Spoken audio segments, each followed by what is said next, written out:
오늘은 예수님께서 예루살렘에 입성하신 종려 주일입니다. 이 사람들은 길거리에 나와 자신들의 겉옷과 나뭇가지를 길에 펴며 외쳤습니다. 호산나 호산나 주의 이름으로 오시는 이여. 호산나라고 하는 그 뜻의 의미는 우리를 구원하소서, 주여 우리를 도우소서라는 뜻이죠. 이 외침 속에 사람들은 이 땅의 왕으로 오신 주님을 맞이하였습니다. 그들은 하나님의 계획 안에 오신 구세주 예수 그리스도 메시아를 온 마음으로 맞이하였습니다. 그날 그 현장에 우리가 참여하지 않았지만 생각해 보건대 거기에는 수많은 사람들의 인파들이 모여 있었고 각자의 모습으로 주님의 왕의 오심을 환영하며 맞이하였습니다. 우리가 종려주일을 맞이하면서 함께 기억하는 것은 이 땅에 다시 왕으로 오실 그 주님을 우리는 어떤 모습으로 맞이해야 할까? 여기에 우리의 질문이 있습니다. 사랑하는 성도 여러분, 우리 주님 다시 왕으로 이 땅에 오실 줄 믿습니다.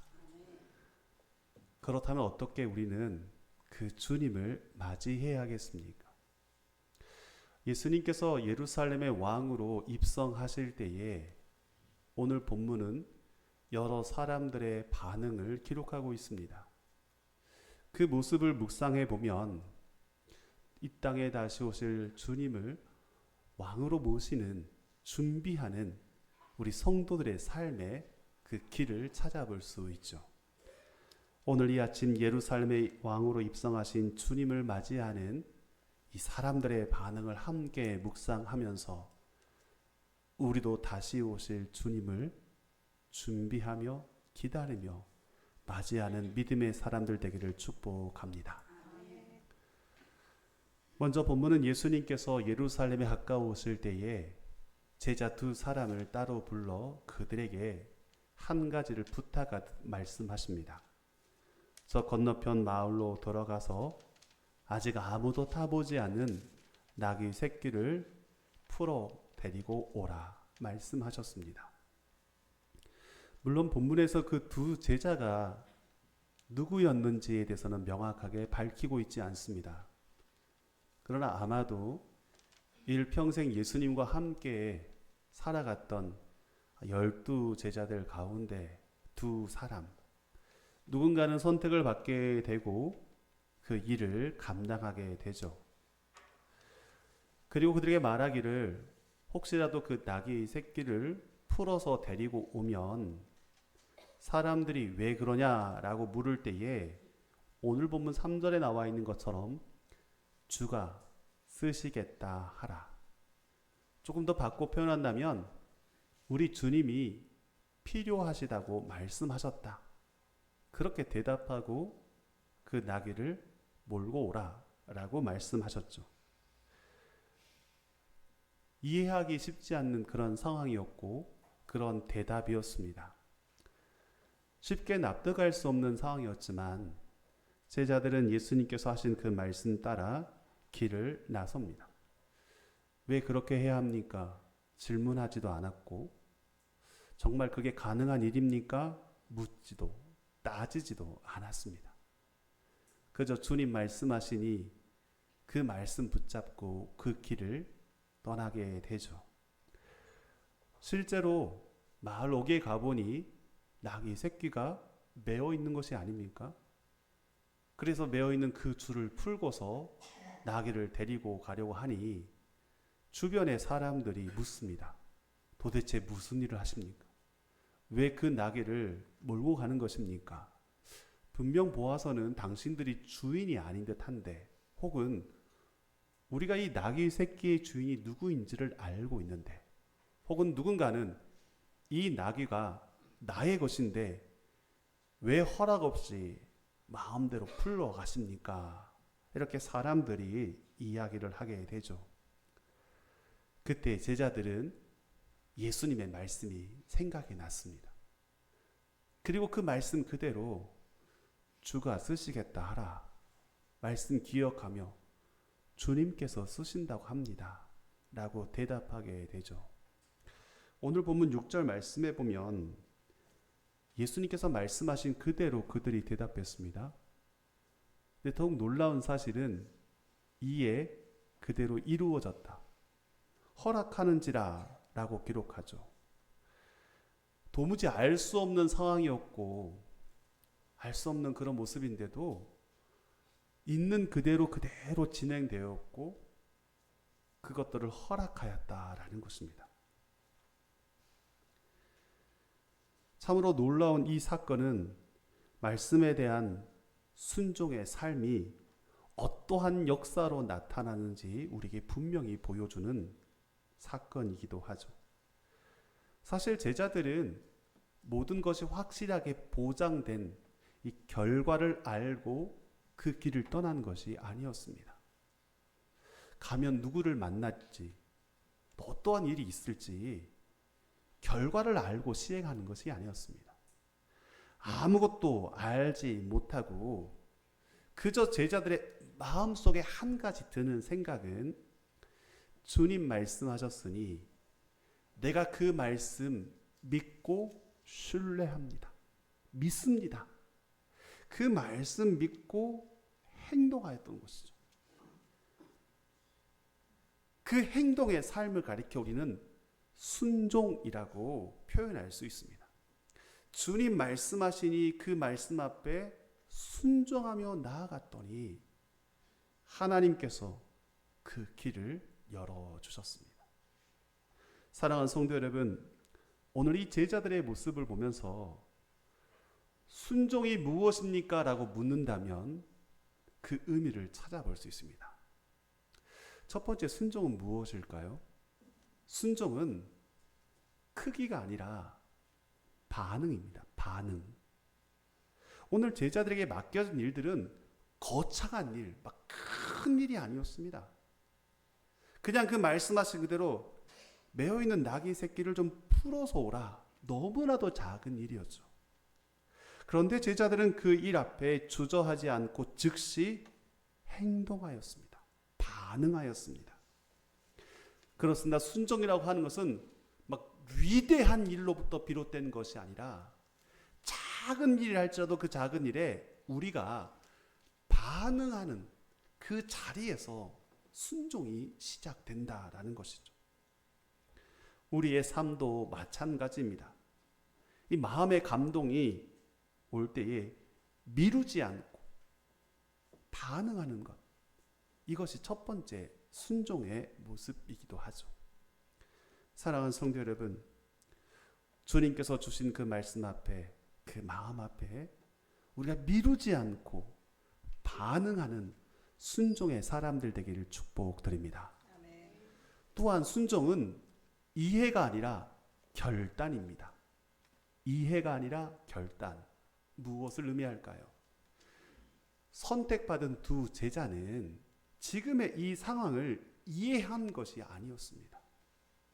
정확하게 누구에게 가야 될지, 내가 만나야 될 사람은 누구인지, 예수님이 말씀하셨던 그 나귀 새끼가 정확하게 어느 위치에 있는지를 그들이 다 이해하고서 그 길을 떠난 것이 아니었습니다. 그저 말씀하셨으니 조금 이해가 안 됩니다. 납득하기 어렵습니다. 받아들이기 어렵습니다. 그러나 결단하였던 것이죠. 이해보다 결단을, 받아들이기보다는 결단을 먼저 선택하였습니다. 그래서 그 길로 걸어갔는데 하나님께서 그들에게 준비해 두셨다는 것이죠. 여호와 이레의 하나님을 그들은 만나게 되었습니다.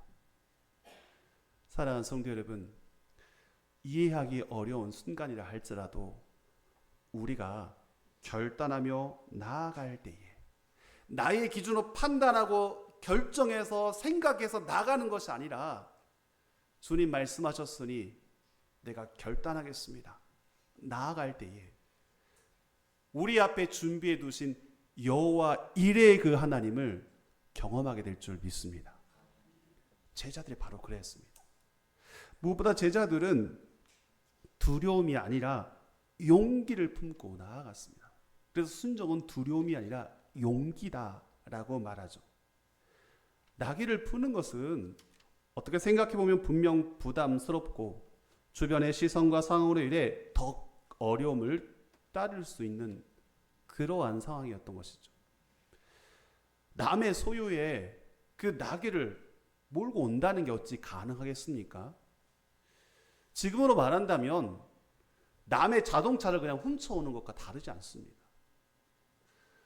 마음속에 얼마나 가슴 조마리면서 조마조마하면서 이 일을 해야 될까 말아야 될까, 혹시 이 일로 인한 봉변을 당하지 않을까, 그런 두려움의 마음들이 얼마든지 제자들에게 있었던 것입니다.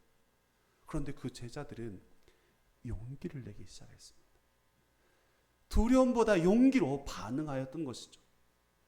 그리고 그 용기는 그들을 순종의 자리로 인도하였습니다. 저는 그래서 이 순종이라 하는 것은 크기가 아니라 반응이라는 것이죠. 순종은 크기가 아니라 반응입니다. 순종은 이해가 아니라 결단입니다. 순종은 무서움이 아니라 용기입니다. 오늘 그러한 모습으로 제자들은 순종의 걸음을 내딛었습니다. 그 순종의 발걸음을 내딛는 그 순간, 그 다음은 누가 이루셨을까요? 하나님께서 준비하시고 하나님께서 이루시고 하나님께서 열어주신 줄 믿습니다. 그 사람들의 마음이 열리기 시작하죠. 매어있는 나귀들도 가져가라고 허락해 주게 됩니다. 결국 예수님께서는 그 나귀를 타고 예루살렘에 입성하셨다는 것입니다. 이 사건은 예수님께서 다리가 아프셔서 예루살렘 들어가실 때에 나귀를 꼭 타고 가셔야 된다, 이동 수단을 말하는 것이 아니라 십자가의 그 길의 처음 시작은 이와 같은 제자들의 순종함이 있었다는 것을 오늘 우리에게 말하고 있습니다. 그렇습니다. 제자들의 그 순종이 하나님의 구원의 역사, 십자가의 그 길의 첫 시작을 열어갔던 것이죠. 오늘 우리가 주의 말씀 앞에 순종하며 살아갈 때에 머뭇거리지 않고 결단하면서 내가 때로는 이해되지 않아도 용기 내어 순종의 삶을 살아 나아갈 때에 왕으로 오신 주님을 맞이하며 그 주님과 함께 걸어가게 될 줄 믿습니다. 그래서 우리의 일상의 생활 속에서도 말씀 앞에 순종의 삶을 살아가야만 합니다. 사랑하는 성도 여러분, 오늘 이 아침 다시 오실 주님을 기대하며 소망하며 우리가 순종의 삶을 살겠습니다. 어떠한 순간에도 머뭇거리지 않고 즉각적으로 반응하며 순종의 삶을 살겠습니다.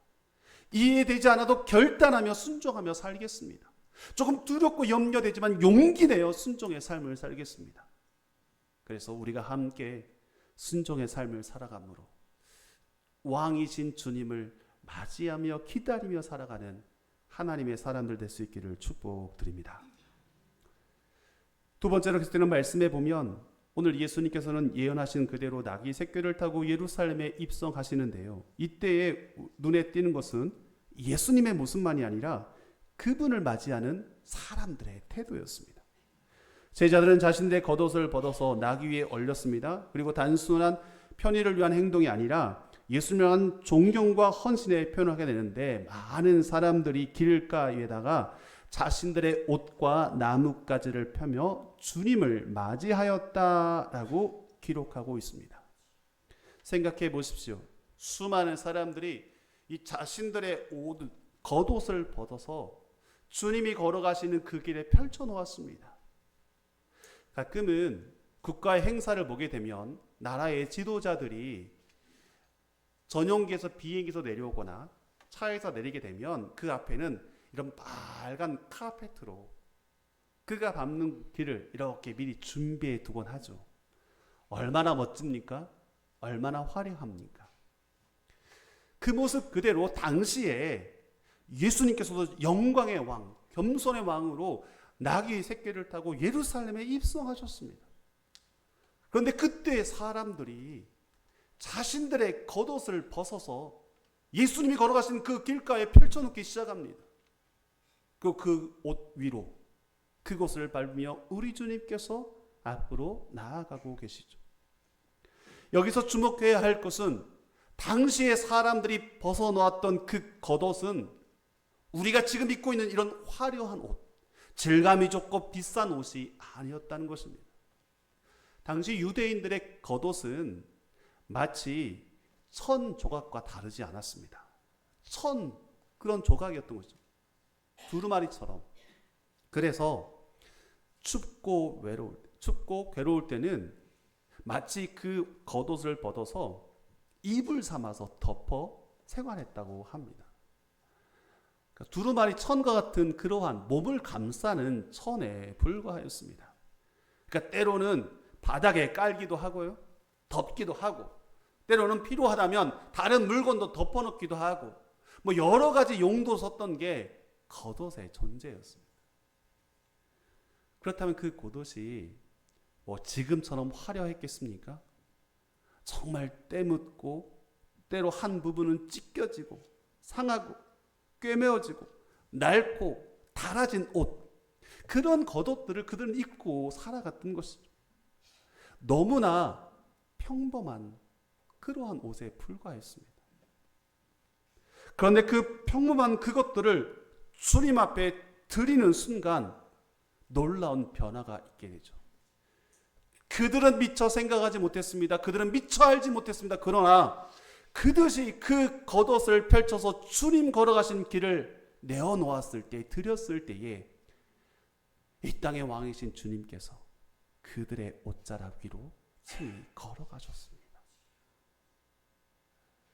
만약 그분이 만왕의 왕 되심을 그들이 알고 있었다면 어쩌면 옷뿐만 아니라 더 귀한 것도 그들은 아낌없이 주님 걸어가신 그 길 앞에 내어놓지 않았겠습니까?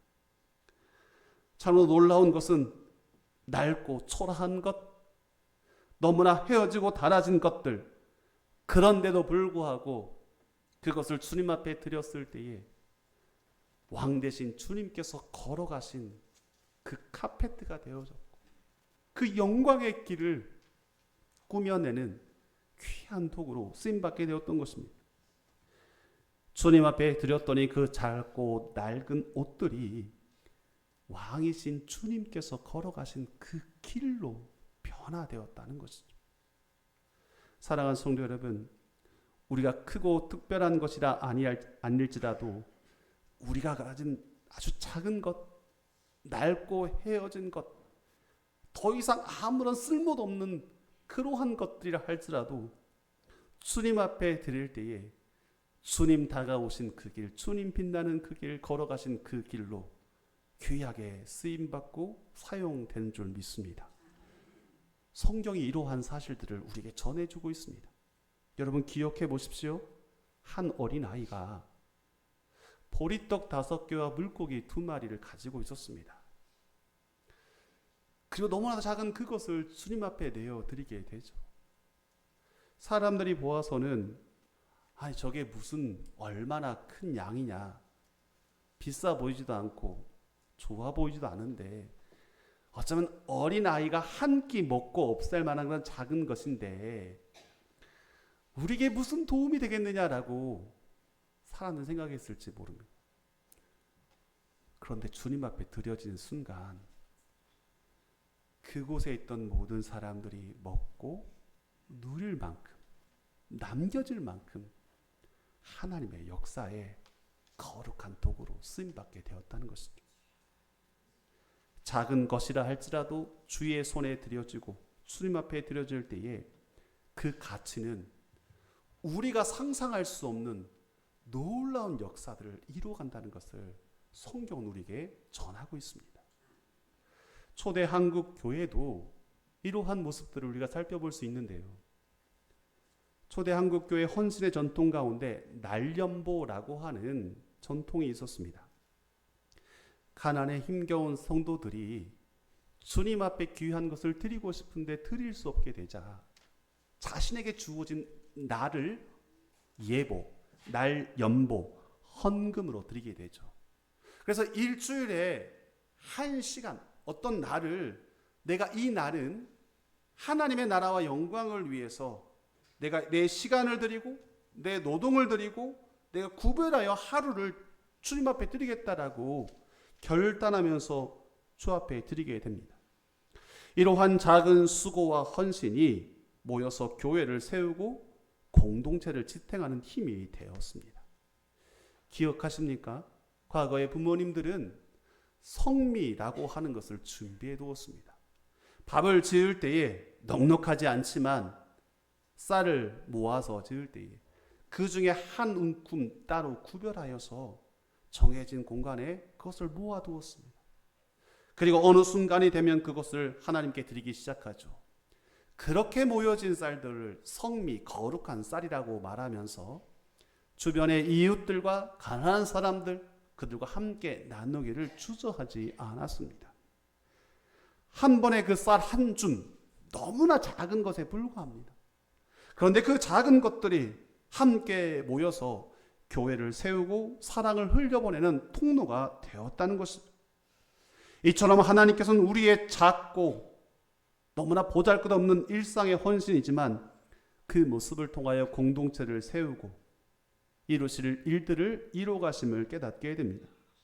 사랑하는 성도 여러분, 우리가 가진 것은 하나님께서 주신 것이기에 주 앞에 드리는 것은 잃어버린 것이 아니라 사실은 원래 주인 되신 하나님께 드리는 것입니다. 이것이 바로 우리의 믿음의 표현이기도 하죠. 붙잡고 있으면 더 많아질 것처럼 생각하고 그렇게 여기지만 사실 붙잡고 살아가는 순간 아무것도 영원하지 않다는 것을 깨닫게 됩니다. 생각해 보십시오. 오병이어의 그 현장에도 어린아이가 가진 것보다 더 많은 것을 소유한 이들이 분명 그들 가운데 있었을지 모릅니다. 그런데 더 많은 것들을 소유한 이들의 그 모습을 통해 일하시는 것이 아니라 그저 기쁨과 감사함으로 주님 앞에 작은 것을 드렸던 그 마음을 우리 주님 받으시고 하나님의 역사를 이루셨다는 사실입니다. 오늘 본문의 말씀으로 돌아가게 보면 예수님께서 왕으로 오실 때에 그저 사람들은 자신의 겉옷을 벗어서 주님의 그 길 앞에 내어드렸습니다. 그것이 바로 이 땅의 왕으로 오신 주님이 걸어가신 길을 밝혔고 왕 되신 그 길을 더욱더 아름답게 만들었던 그들의 헌신과 사랑의 고백이었던 것입니다. 사랑하는 성도 여러분, 주님께 드리는 것은 결코 손해가 아닙니다. 물질만이 아니라 우리의 헌신, 우리의 열정, 우리의 수고, 주의 나라와 영광을 위해 내 겉옷, 너무나 초라해 보이고 아무것도 없어 보이지만 낡아 보이지만 그러나 주님 앞에 드릴 때에 그 일을 통하여서 하나님의 역사는 오늘도 이루어가게 될 줄 믿습니다. 마지막으로 오늘 본 말씀을 통하여 우리가 깨닫게 되는 것은 삶으로 증명하는 신앙의 모습인데요. 예수님께서 나귀를 타고 예루살렘에 들어가실 때 많은 사람들이 그 길 위에 자신의 겉옷을 펴고 나뭇가지를 깔며 그 길을 준비하였습니다. 왕으로 오신 예수님을 맞이하는 최고의 표현이기도 하죠. 여기서 중요한 한 가지 사건이 있습니다. 오늘 본문의 말씀을 잘 살펴보시면 중요한 순서가 드러나고 있는데요. 사람들이 처음부터 그렇게 행하였던 것은 아니었습니다. 오늘 8절의 말씀에 보면 그곳에 모인 많은 사람들이 이렇게 행동하죠. 많은 사람들은 자기들의 겉옷을 또 다른 이들은 들에서 벤 나뭇가지를 길에 폈다라고 기록합니다. 저마다 자신들이 입고 있었던 겉옷을 펼쳐서 그 길에 펼쳐 두었습니다. 나뭇가지도 펼쳐두면서 마치 왕의 행진의 길을 준비하듯이 이와 같이 동참하고 참여했던 것입니다. 수많은 사람들이. 그런데 이들이 처음부터 그렇게 행하였던 것은 아니었습니다. 이들이 먼저 옷을 깔아드린 것이 아니었던 것이죠. 그럼 어디에서부터 시작되었을까요? 여러분 오늘 본문 7절 말씀을 주목해 보아야만 합니다. 7절 말씀해 보시면 나귀 새끼를 예수께로 끌고 와서 자기들의 겉옷을 그 위에 얹어 놓음에 예수께서 타셨다. 여러분, 이 장면이 머릿속에 그려지십니까? 예수님께서 2명의 제자를 따로 부르셨습니다. 건너편 마을로 가서 메어있는 나귀 새끼를 데리고 오라. 그 말씀 앞에 순종한 제자들이 메어있는 나귀 새끼를 주님 앞으로 데리고 옵니다. 그리고 오늘 본문 7절 말씀 보시면 나귀 새끼를 예수께로 끌고 와서 그리고 자기들의 겉옷을 그 위에 얹어 놓음에. 나귀 새끼 위에 겉옷을 깔았던 이들은 누구였을까요? 자기들의 겉옷을 그 위에 얹어 놓았다라고 기록하죠. 나귀를 끌고 왔던 제자들, 그들의 옷을 나귀 새끼 위에 올려두었습니다. 제자들의 옷이라고 해서 뭐 특별했겠습니까? 아니요. 낡고 초라했습니다. 그런데 제자들이 자신의 옷을 먼저 벗어서 나귀 새끼 위에 올려두었습니다. 아무것도 안장도 있지 않은 그 나귀 새끼에 불과하였지만 제자 2사람이 자신들의 겉옷을 그 위에 얹어 놓는 순간 예수님께서 그 위에 앉으셨습니다. 왕 대신 주님께서 앉는 그 순간 그들의 겉옷은 왕의 보좌가 된 것이죠. 낡고 초라한 옷에 불과했지만 예수님께서 그곳에 앉을 수 있는 그 귀한 옷으로 그들은 쓰임받게 되었던 것입니다. 여기서 중요한 것은 그 사건이 있는 이후로부터 사람들이 자기들의 겉옷을 벗기 시작합니다. 그리고 길 앞에 그 옷들을 다 펼쳐놓기 시작하죠. 어디에서부터 시작되었습니까? 나귀를 끌고 왔던 제자들이 자기들의 겉옷을 먼저 나귀 새끼 위에 펼쳐놓았다는 것입니다. 그 2 제자는 우리가 나귀 끌고 왔으니까 우린 수고할 바 다 했다. 그러니 이제 여러분들의 겉옷을 벗으십시오. 이분은 왕 대신 주님이십니다. 그러니 여러분 옷을 벗어서 최소한 왕의 행진을 준비하지 않겠습니까? 이렇게 강요한 것이 아니었습니다. 그에게 명령한 것도 아니었습니다. 제자들은 그 순간 자기들의 겉옷을 먼저 벗어서 나귀 새끼 위에 올려두기 시작하죠. 그런데 그 작은 물결의 파동이 주변의 많은 사람들에게 영향을 미치게 됩니다. 그제서야 그 많은 사람들이 자신들의 겉옷을 벗기 시작하고 이제는 그 겉옷을 길가에 펼쳐놓았다. 나뭇가지를 펼쳐놓았다. 호산나라고 외치면서 왕 대신 그 주님을 그들은 맞이하였던 것입니다.